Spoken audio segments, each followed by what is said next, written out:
Captain Park gripped the control panel as his knuckles turned white. The alien ships surrounded New Eden Colony like hungry predators. Their black ships looked wrong somehow, as if they ate the light around them. "Captain, they won't answer our calls," said Lee. Her voice shook as she tried again and again to reach someone, anyone, on the colony below. Dr. Kim didn't look up from his scanner. "Recording everything, sir," he said quietly. His hands moved quickly over the controls of the research vessel Artemis. Park had seen war before. This wasn't war.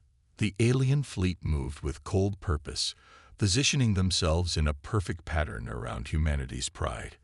Its first colony beyond the solar system. No warnings came, no demands. Just a flash of blue-white energy from the largest ship. The main dome of New Eden, home to nearly 1 million people, vanished. One moment it stood gleaming in the light of Proxima Centauri. The next it was simply gone. "No," whispered Park. "No, no, no." A second blast took out the agricultural sectors. A third eliminated the water processing facilities. With each flash, thousands of lives ended. Lee's console crackled. "Captain, I'm getting something." A man's voice, breaking with terror, filled the bridge. "They're here. They say we shouldn't exist. God help us." The transmission cut off abruptly. Dr. Kim's face had gone gray. "Captain, they're using some kind of matter dissolution weapon. They're not just killing people. They are removing all evidence we were ever here." Park felt cold all over. 3 million colonists, families, children, gone in minutes. "Why?" Lieutenant Zhang asked from the navigation station. "We've done nothing to them." "It doesn't matter why," Park said. "What matters is getting home to warn Earth." He turned to Zhang. "Plot a course away from here. Minimal power. No emissions they can track." "But sir," Lee protested, "there might be survivors." "Look at your screens," Park said gently. "There's no one left to save." The bridge crew stared at their monitors. Where the colony had stood, nothing remained but floating particles. The aliens were methodically erasing every satellite, every communication relay, every tiny outpost. "They're being thorough," Dr. Kim said.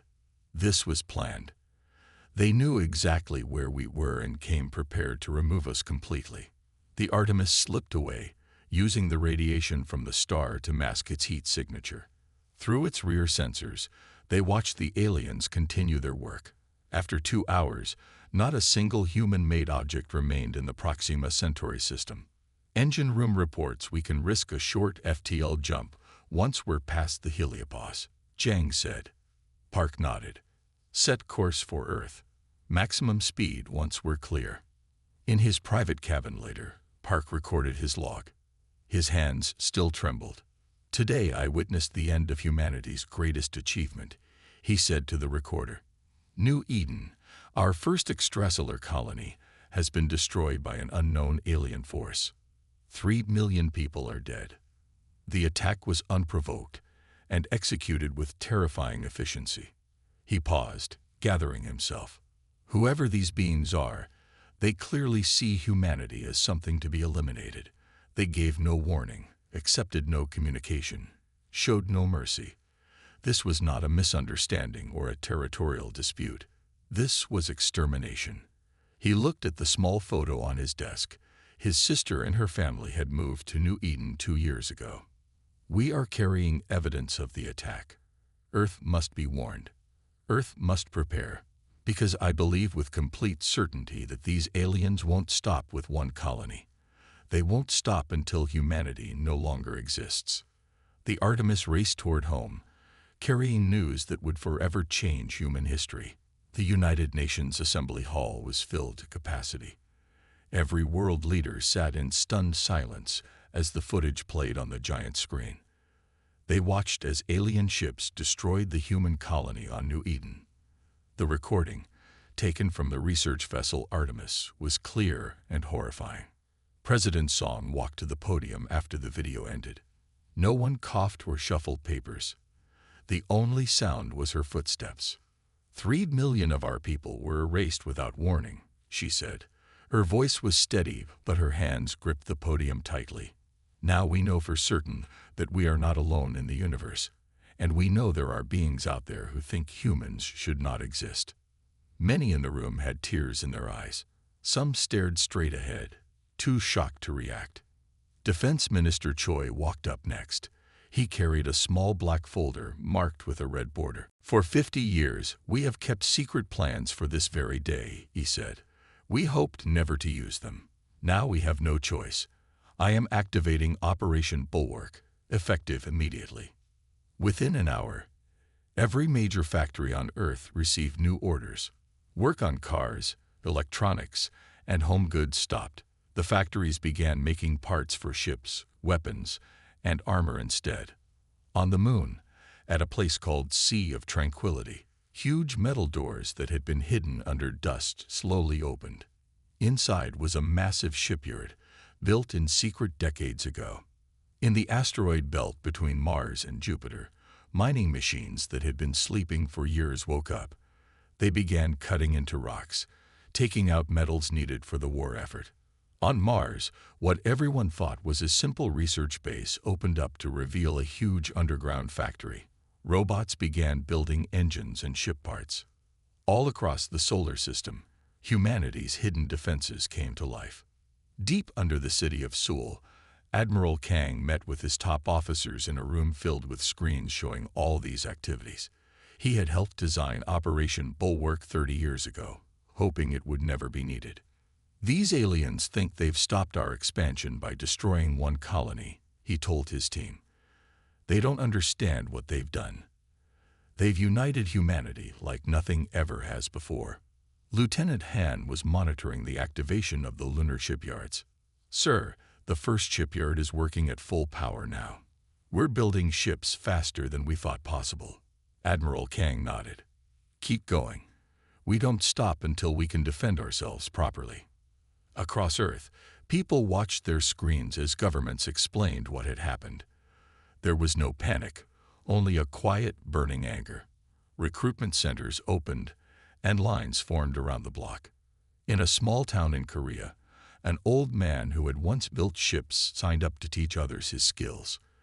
In Brazil, a physics professor canceled her classes to work on new weapon designs. In Kenya, a mining company offered all its equipment to the war effort.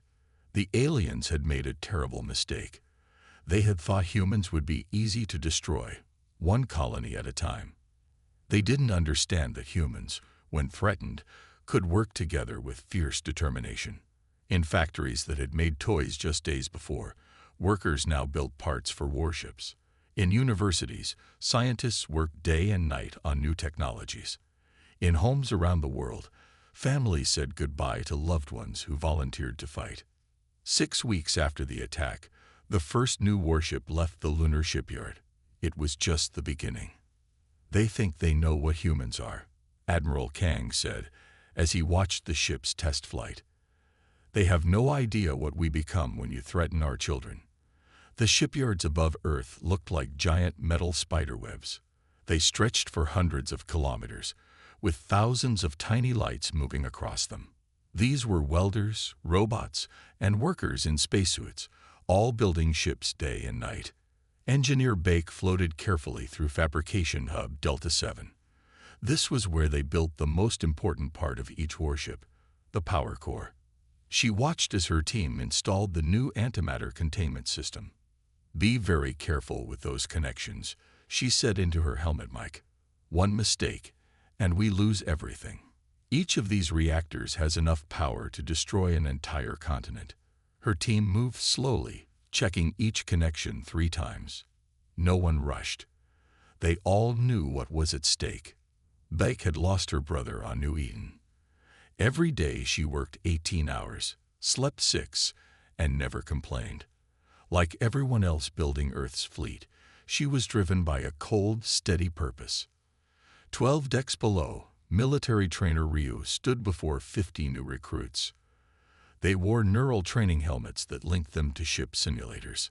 The enemy has better ships than us. They have centuries more experience in space, he told the silent room. But we have something they don't have. "We remember New Eden." The recruits nodded. Most of them had watched the footage from the Artemis dozens of times. They had seen the colony die. This wasn't just training to them. It was personal. "They think they know what humans can do," Rue continued. "They think we're just another species to wipe out. Today you'll learn how to prove them wrong." He activated the training program.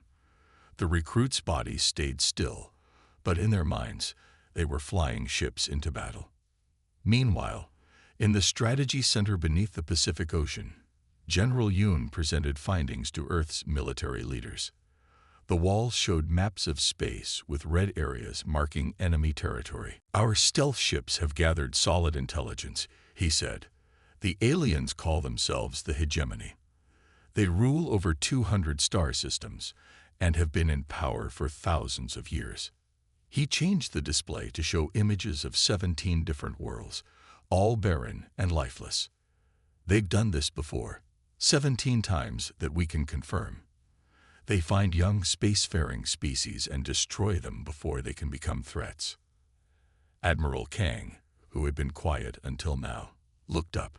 "Then we'll show them what a real threat looks like. How many ships are ready?"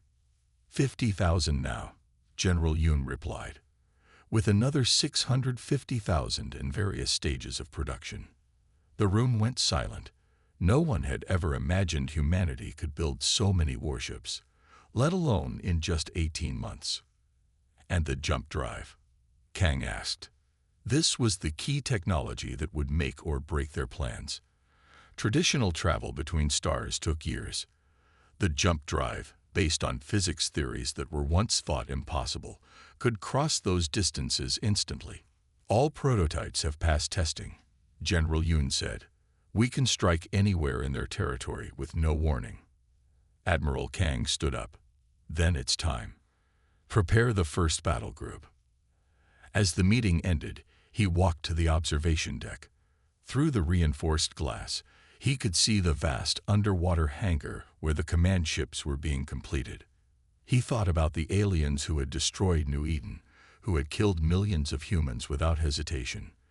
They thought they were being careful, eliminating a potential rival early. Instead, they had awoken something terrible. Humanity had transformed itself into a war machine unlike anything the galaxy had ever seen. The first 50,000 ships were just the beginning. Soon, 700,000 warships would be ready, crewed by billions of humans who had all seen the same footage, who all carried the same resolve. The Hegemony thought they knew what humans were capable of. They were about to learn how wrong they were. Commander Ju stood on the bridge of the assault carrier *Vengeance*. Through the main view screen, she watched as 500 human warships took position around the alien outpost. The star Gamma Draconis glowed in the background, casting everything in a reddish light. This was the moment humanity had prepared for. This small outpost would be their first real test against the Hegemony. "All ships report ready, Commander," said Navigation Officer Min. His voice was calm, but his eyes showed tension. "Enemy defenses are active, but our scans show they are not strong enough to stop us." Commander Ju took a deep breath. She thought of the videos she had seen of New Eden's destruction. She thought of the 3 million dead. She was about to give the order that would begin humanity's revenge. "Commence attack," she said. The human fleet moved as one. The smaller, faster ships darted forward, drawing the outpost's fire. Larger ships followed, their weapons targeting the alien defense systems. The aliens fought back with energy weapons that could cut through metal like paper. 3 human ships exploded in the first minutes of battle, but there was no panic, no retreat. The *Vengeance* fired its main cannons. Beams of concentrated energy struck the outpost's main shield generator. It flickered and died. "Shield down," reported Weapons Officer 1. Moving to Phase 2. Landing ships raced toward the outpost, carrying soldiers in advanced battle armor. They breached the outer walls within minutes. Commander Ju watched the tactical display as human forces moved through the alien station. The aliens fought fiercely, but they were outnumbered and surprised by the humans' tactics. Less than an hour after the battle began, the outpost was under human control. "Secure all prisoners and begin downloading their databases," Ju ordered. "I want every piece of information they have." In the command center of the captured outpost, Intelligence Officer Nam worked quickly. She connected human computers to the alien systems and began extracting data. Hours later, she called Commander Ju to her station. "Commander, I found something important," Nam said. Her eyes were wide with excitement. "This isn't just about territory. The hegemony is afraid of us specifically." Nam pointed to translations of alien documents. Their scientists studied human brains and thinking patterns. "Something about our cognitive architecture makes them believe we'll eventually take over the galaxy if left unchecked." Commander Ju leaned closer to read. "So they attacked us because they fear what we might become." "Yes," Nam said. "They labeled Earth as a Type A dominance risk. The same classification they gave to 17 other species they've completely destroyed over the centuries." Across space, 12 other human battle groups attacked similar outposts simultaneously. Each victory brought more information about their enemy. Admiral Kang received the reports on Earth. The humans had won every battle, taking 12 outposts with minimal losses. The hegemony, used to being the dominant power, had been caught unprepared. "Their main weakness is their confidence," General Yoon said during the strategy meeting. "They've never faced a serious threat. Their outposts were barely defended because they never expected to be attacked." Admiral Kang nodded.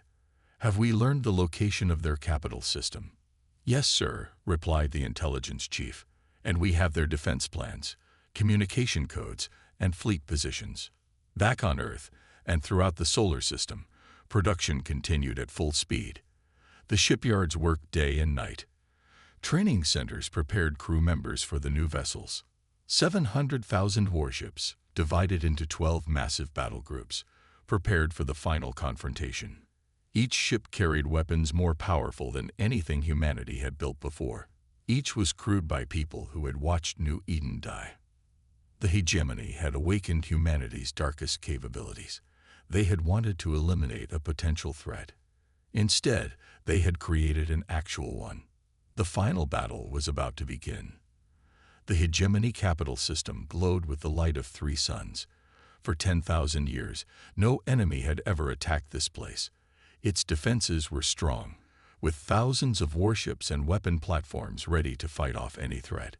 But they had never imagined a threat like this. 700,000 human warships appeared at the edge of the system. They came through jump points, arriving all at once in a perfect formation. The sight froze the alien defenders in shock. On the bridge of the command ship Earth's Memory Admiral Kang stood tall. He had led humanity's transformation from a peaceful civilization to a war machine. Now he would end this war, one way or another. "Send the message," he ordered. On every communication channel, in every language the hegemony used, his words spread across the system. "This is humanity. You destroyed our colony without warning. Surrender those responsible for New Eden's destruction, or face our judgment." In the Great Council chamber at the heart of the capital world, Supreme HFY War gathered with the other alien leaders. The massive view screens showed the human fleet, more ships than the hegemony had ever seen in one place. "How is this possible?" asked one council member, his voice shaking. "They were primitive just 2 years ago. These humans have done in months what should have taken centuries," Vor said. His skin had turned pale with fear. "We were right to fear them. They are exactly what we thought they were." Vor stepped to the communication panel. "We will not submit," he sent back to the human fleet. "Your species represents an unacceptable future." Admiral Kang received the message and nodded grimly. "Then we do this the hard way. All ships, advance according to plan." The human fleet moved forward. It split into smaller groups, each with a specific target. The hegemony's defense ships rushed to meet them, but they were outnumbered and outmaneuvered. Human strike teams and small fast ships targeted the main defense platforms. They disabled them with precise attacks rather than destroying them completely. Larger human vessels surrounded key planets but held their fire. The battle lasted just 6 hours. When it ended, the human forces had taken control of the entire system, with surprisingly few deaths on either side. Admiral Kang led a small group of officers to the surface of the capital world. They walked into the council chamber where Supreme Archon Vor waited, surrounded by his defeated leaders. "You could have destroyed us all," said Vor, looking up at the human admiral. "Your weapons could have turned our worlds to ash. Why didn't you?" Admiral Kang looked at the alien who had ordered the death of New Eden. He had dreamed of this moment for 2 years, facing the one who had killed 3 million humans. "Because then we would become what we fought against," Kang replied.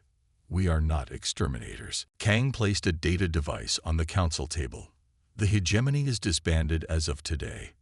In its place, we propose a galactic compact, one that protects young civilizations instead of destroying them." 1 year later, at Proxima Centauri, where New Eden once orbited, a new structure floated in space. It was a memorial station, built in the shape of a giant ring. On its outer surface were the names of every person who had died in the colony. Inside the ring, representatives from 40 alien species, including former hegemony members, gathered with humans. They signed the charter of the new Galactic Compact, pledging to protect all developing worlds. Earth's warships still patrolled space, but with a new purpose. They were guardians now, not conquerors. When they found a young species taking its first steps into space, they watched over them, ensuring they would never face what humanity had faced. The hegemony had destroyed New Eden because they feared what humans might become. In doing so, they had shaped humanity into something new, not the destroyers they had feared, but protectors determined that no species would ever again face extinction for the crime of existing. The end.